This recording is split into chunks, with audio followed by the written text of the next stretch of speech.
Unit 3.6, angles of a polygon. Angles of a polygon. Polygon is a root for many. Polyester is several different types of fabric. Uh, you may hear of a polyethylene plastic. That's several types of things built into it. So poly means many, and gon means angle. So polygon means many angles. Now that may seem weird to you because we normally classify a polygon according to the number of sides it has rather than the number of angles, but it's the same, right? The number of sides and the number of angles. So polygon means many angles, but we classify it according to its sides. If our polygon has 3 sides, we call it a triangle. Tri for 3. If it has 4 sides, we call it a quad for 4. Quadrisport's a 4-wheeler. Quadrilateral.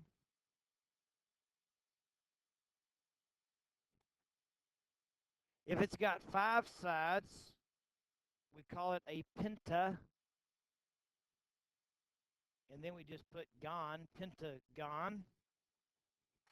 6 sides, hexagon. 7 sides, heptagon. Or some books may call it a septagon, heptagon, or septagon.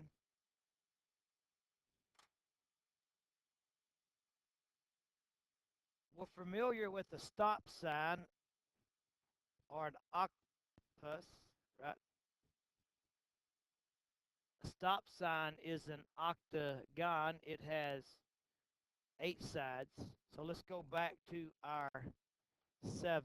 7 was septagon or heptagon.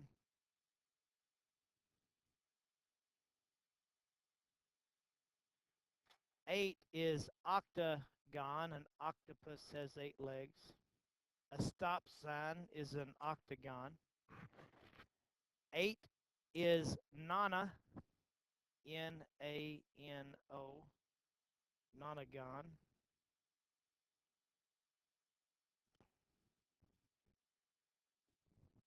Nonagon.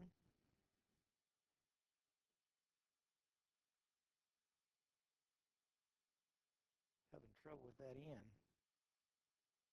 N-A-N-O, gon. 10 is deca, like deci, deca, 10 and 10, and a decade. Deca is 10, a decagon. And then after that, we would say an n-gon. In other words, if the number of sides was 11, we would call it an 11-gon. Or if the number of sides was 12, we would call it a 12-gon. But sometimes a 12-sided figure is called a dodecagon.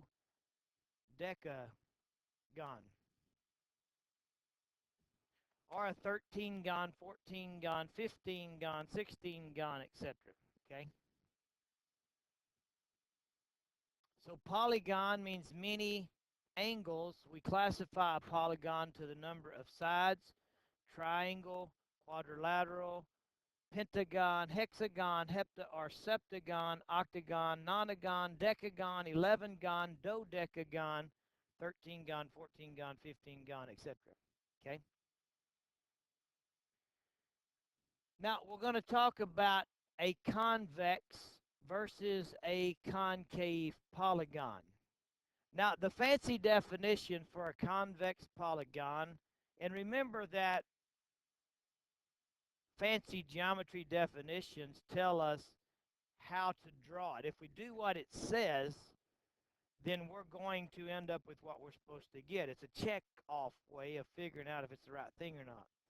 So a convex polygon is a polygon such that no line that contains a side of the polygon contains points on the interior of the polygon.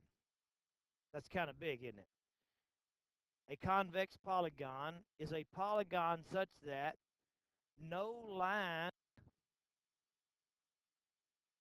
that contains a side of the polygon contains points on the interior of the polygon. None of the lines that contain that side went through the middle, unless I just did a bad job drawing, you see.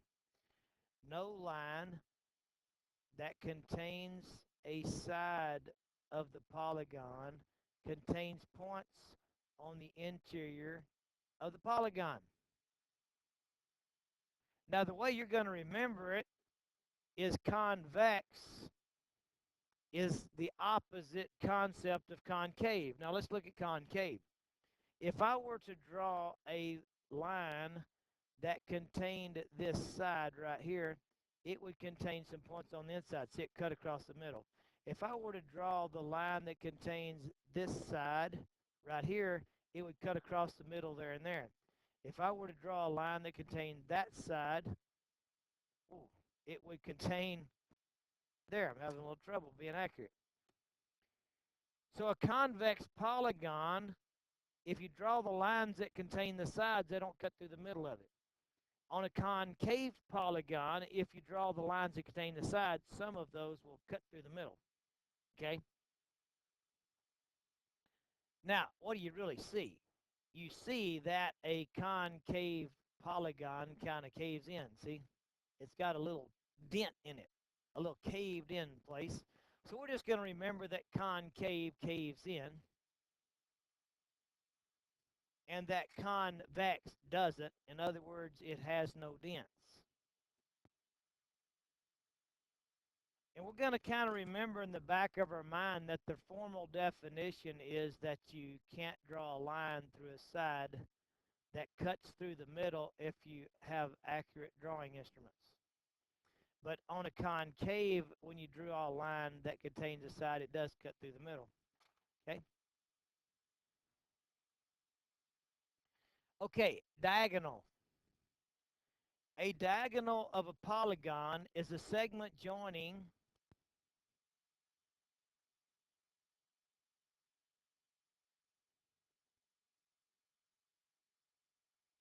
two non-consecutive vertices of the polygon.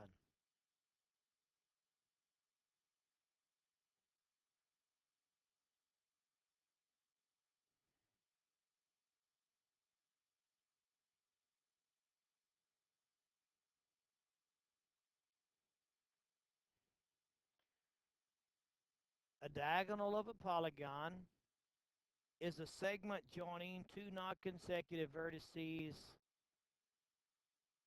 of the polygon.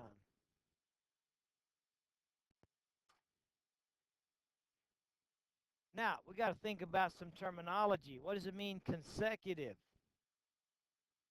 Well, that's one right after the other. What would happen if you joined consecutive vertices, one after the other?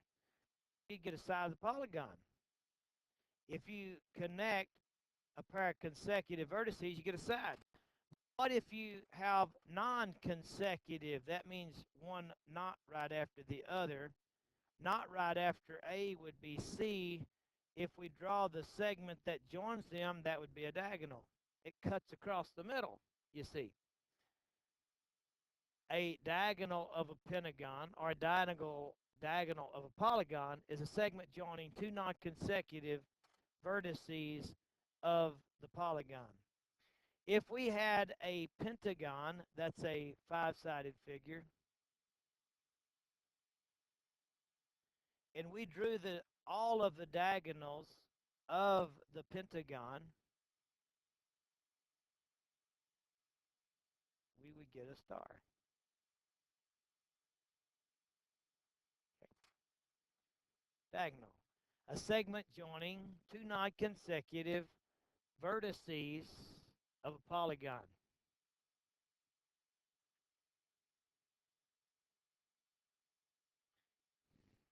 A regular polygon.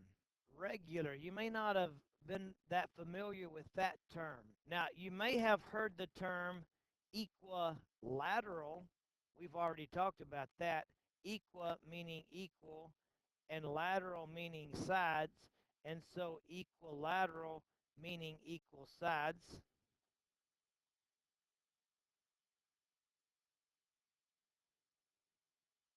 And you may have been exposed to, we have exposed you to, equiangular, which means equal angles.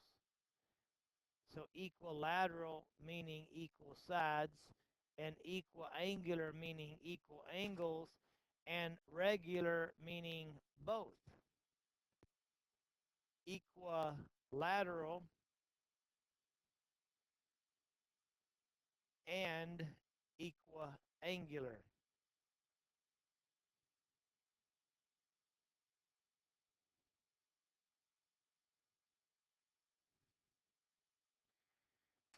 So a regular polygon is a polygon that is both equilateral and equiangular, meaning all of the sides and all of the angles are equal.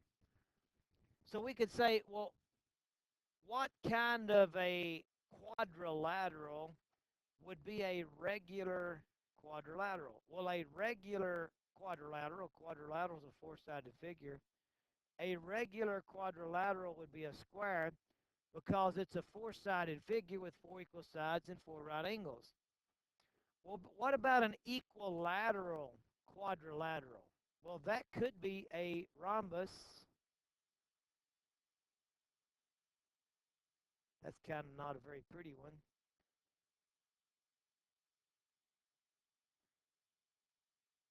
Let me try that again on the rhombus.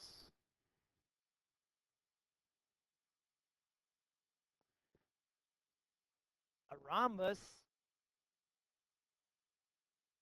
is an equilateral quadrilateral, and that's not a very pretty one either. Try it again, but it's got four equal sides, but not four right angles.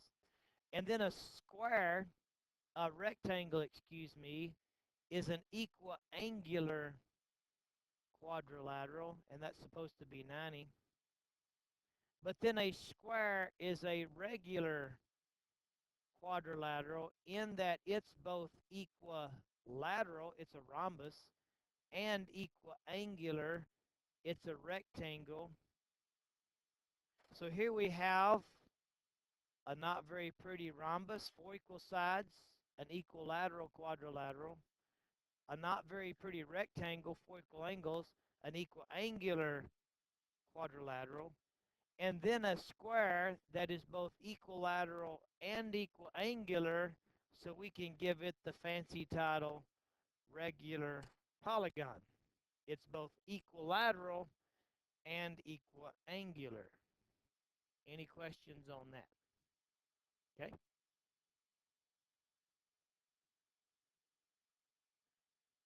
And that leads us into some formulas for regular polygons. Now, what we're going to do is we've got a little learning chart down here. And we're going to use that learning chart to create this set of formulas at the top. Now, it's going to be hard to get both of those in here, so we're going to try to squeeze this down. And it says number of sides, 8 up here. I can't get both of it, so we're going to just stay with that location. Okay, notice that if we have a triangle, we want to talk about if we were to draw all of the diagonals from one vertex, how many triangles would it form? Well, you can't even draw a diagonal in a triangle. So the number of triangles we have from a triangle is one triangle. And we know that the sum of the angles of a triangle is 180 degrees. Now, if it is a regular triangle, that means it's equilateral and equiangular. And if it's equiangular, then each angle would be 60 degrees. If an interior angle is 60 degrees, all are if it's equiangular. Then an exterior angle would be 180 degrees minus the interior angle of 60 degrees. So it would be 120 degrees. And we know that those have to add up to 180 because they are a linear pair. Remember that terminology? Okay.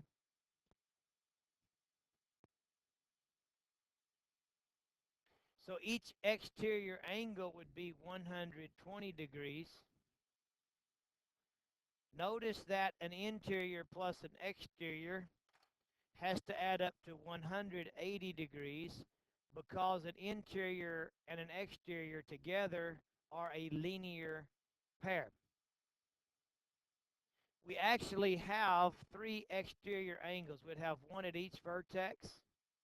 So if we take this one at 120 degrees, and this one at 120 degrees, and this one at 120 degrees, three at 120 degrees each would make an exterior angle sum of 360 degrees.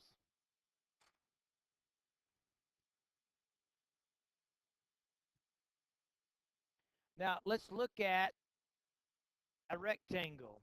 If we drew all of the diagonals that we could draw from one vertex, we would separate this into so many triangles.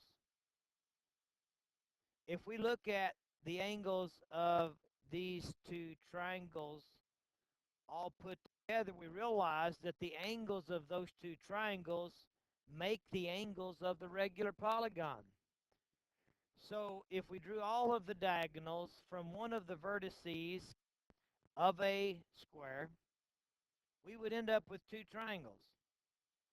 The interior angle sum of each of those two triangles is 180, so we would have 2 times 180, which is 360 degrees total for the interior angle sum of a quadrilateral. It's got two triangles in it, see, 180 degrees apiece.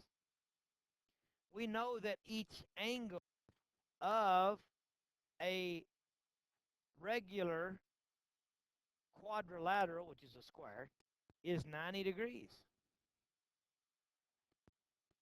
If in a square we have an interior angle of 90, then we're also going to have an exterior angle of 90 because 180 minus 90 is 90. So if the interior angle is 90, then each exterior angle is also 90. And the sum of the interior and exterior, again, is 180 because an interior and exterior together we call a linear pair, and a straight angle is 180 degrees, or a linear pair has a sum of 180. Now, notice on the exterior angle sum, there's going to be one at this vertex, one at that vertex, one at that vertex, and one at that vertex is 90. So now you have four exterior angles at 90 apiece, and 4 times 90 is 360. Did you notice something about the exterior angle sum? If we study the interior angle sum, it was 180 and then 360 because we got another triangle in there. The interior angle sum is getting bigger and bigger, and each interior angle is getting bigger and bigger. But on the exterior angle, the sum is staying the same. We're getting more of them, and so they must be getting smaller and smaller.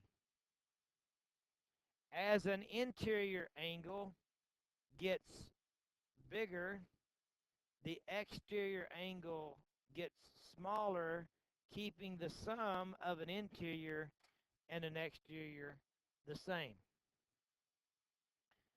And we could continue to build that process. And you see the results here. The interior angle sum is getting bigger and bigger. Each interior angle is getting bigger and bigger. The exterior angle sum is always 360 degrees. Each exterior angle is getting smaller and smaller.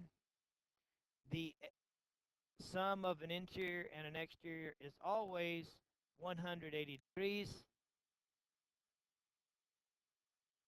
because an exterior and an interior are a linear pair. Notice also that when we had 3 sides, we had 1 triangle. When we had 4 sides, we had 2 triangles. When we had 5 sides, we have 3 triangles. And so we come up with an equation. The number of triangles is the number of sides minus 2. The number of triangles is equal to the number of sides minus 2. Now that helps us build this formula for the interior angle sum of a convex polygon. If the number of triangles formed is the number of sides minus 2, and the measure of the angles of each triangle is 180, then that creates the formula that the interior angle sum of a convex polygon is the number of sides minus 2 times 180. In other words, the number of triangles created by drawing the diagonals from one vertex times 180 degrees. So let's just look at that. If we had a polygon with 8 sides, as it's trying to say right there,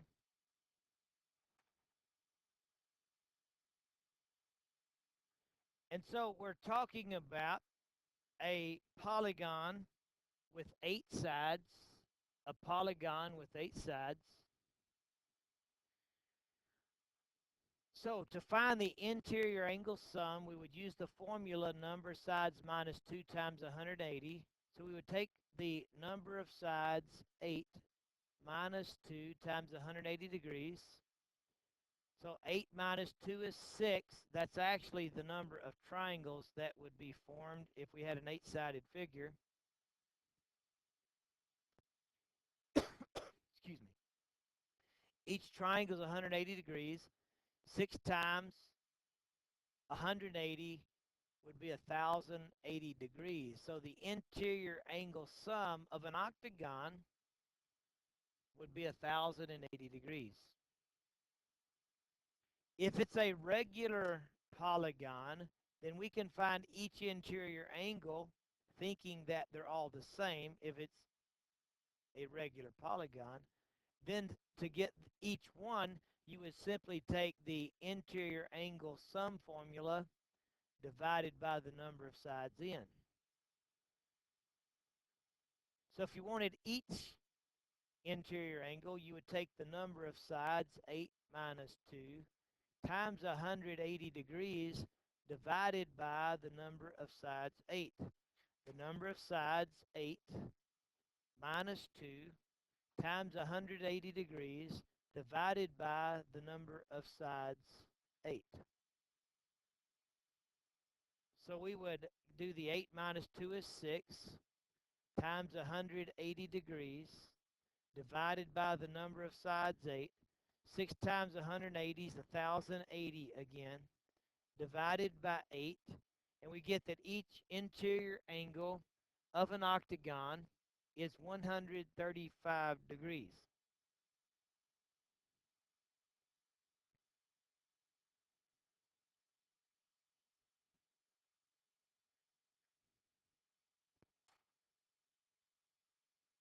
The exterior angle sum is 360 degrees, no matter how many sides it's got. So it's 360 degrees.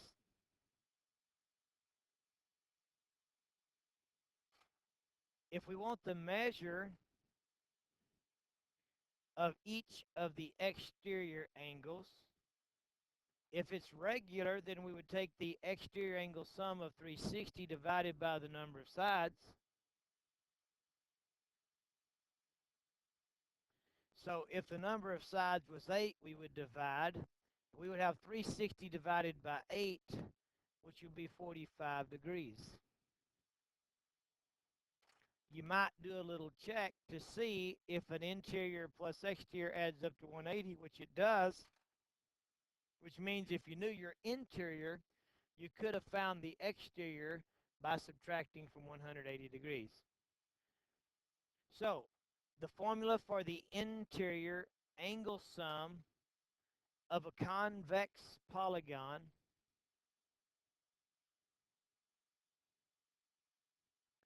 the formula for the interior angle sum of a convex polygon is the number of sides, meaning the number of triangles, times 180. Number of sides minus 2 times 180. If you wanted to know each interior angle of a regular convex polygon, you would take the number of sides minus 2 times 180 divided by the number of sides n. If you wanted the exterior angle sum of a convex polygon, it's going to be 360 degrees no matter what. If you want each exterior angle of a regular convex polygon, you would take the exterior angle sum divided by the number of them. These are formulas that you will need forever in various mathematics courses, so be sure that you memorize them promptly and not forget them ever. Any questions on polygon? So we said a polygon, poly meant many, and gon meant angle, so polygon means many angle. We classify polygons according to the number of sides they have. 3 would be triangle, 4 quadrilateral, 5 pentagon, 6 hexagon, 7 hepta or septagon, 8 octagon, 9 nonagon, 10 decagon, 11 11gon, 12 either 12gon or dodecagon, 13, 14, 15, 16, etc. We call a 13gon, 14gon, 15gon, 16gon, etc. A regular polygon is a polygon that is both equilateral and equiangular, meaning that it has all sides equal and all angles equal. We said a convex polygon, fancy definition, is a polygon such that no line that contains a side of the polygon contains points on the interior of the polygon. In other words, if you draw a line through the sides, it doesn't go through the inside. Now, we kind of simplified that by saying a concave polygon, one where a line would go through the middle if you drew the lines that contain the sides, caves in. So by simplifying the definition of concave to caving in, then we say convex has no dents. And then we talked about the formulas for interior angle sum, etc. The formula for interior angle sum of a convex polygon is the number of sides minus 2 times 180 degrees.